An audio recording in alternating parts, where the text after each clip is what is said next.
Príď na noc milostí v Trnave. Pozývame ťa do baziliky svätého Mikuláša v Trnave, ktorý je jubilejným chrámom 2025, a teda je tu príležitosť získať úplné odpustky. Vo štvrtok 18.12. od 19.30 začína nočná adorácia s odprosovaním, zvelebovaním za slovenský a český národ, modlitbami a eucharistickým požehnaním. Noc milostí v Trnave. Zasvetenie sa svätému Michalovi Archanielovi.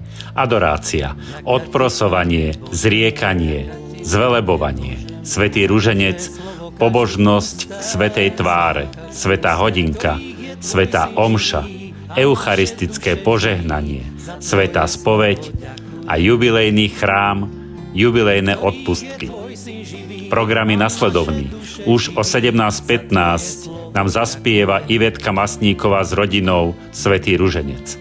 O 18.30 bude svätá omša. A po jej ukončení nasleduje vyloženie oltárnej sviatosti a moderovaná adorácia s odprosovaním. O 21.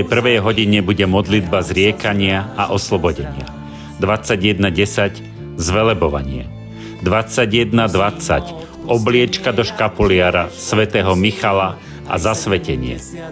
O 21.35 sa pomodlíme svätý ruženec. O 22.15 bude pobožnosť svätej tváre. 23.00 svätá hodinka. 23 hodín 50 minút sa pomodlíme loretánske litánie. O polnoci záverečné požehnanie so sviatosťou oltárnou a olejom svätého Šarbela. Modlitba za dozučinenie.